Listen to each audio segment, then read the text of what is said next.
สวัสดีครับวันนี้จะมาทำคลิปเรื่องที่สูบนะฮะที่สูบตะเกียงถ้าเราซ่อมตะเกียงเนี่ยเราต้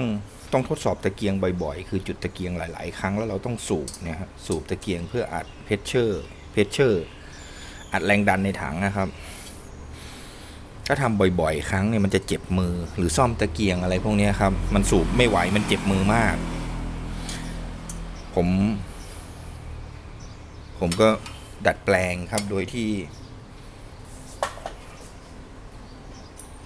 อันนี้สูบใช่ไหมครับสูบผมก็ถอดเอาเฉพาะฝาเนี่ยครับออกมาแล้วก็อันนี้จุกมอเตอร์ไซค์นะครับยางในครับของมอเตอร์ไซค์เนี่ยก็ตัดยางในออกก็เหลือเท่านี้ผมก็แปลงแล้วก็ถอดฝาออกมาหาตะไบครับเพราะว่าไอ้รูเนี่ยมันจะใหญ่กว่าก้านเนี่ยเราก็ใช้วิธีตะไบครับให้จุกมอเตอร์ไซค์เนี่ยมันเข้าไปได้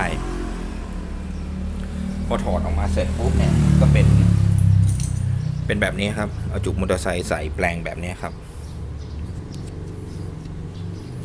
อย่างนี้ครับแล้วผมก็เอามาใส่แทนสูบตะเกียงโดยที่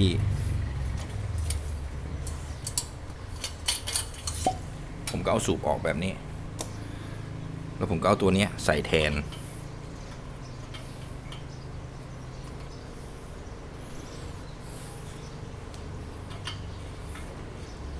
อย่างเงี้ยครับ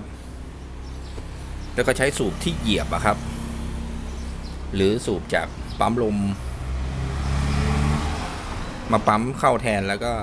แรงดันในถังมันก็จะขึ้นเร็วแล้วก็ไม่เจ็บมืออันนี้ผมเอามาแบ่งปันเพื่อนๆนะครับที่ซ่อมตะเกียงหรือว่าทดสอบตะเกียงซ่อมตะเกียงด้วยตัวเองบ่อยๆแล้วก็สูบเจ็บมือผมก็ใช้วิธีนี้ครับเพราะว่าตัวผมเวลาทำตะเกียงเนี่ยผมทำตะเกียงทีละหลายตัวผมสูบไม่ไหวครับเพราะเจ็บมือถ้าต้องใช้สูบผมก็เลยแปลงตัวนี้ใช้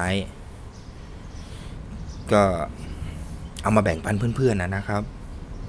ผู้ที่รักตะเกียงด้วยกันก็มันก็จะทำให้การซ่อมตะเกียงสะดวกขึ้นนิดนึงก็ขอบคุณครับที่ติดตามคลิปจนจบ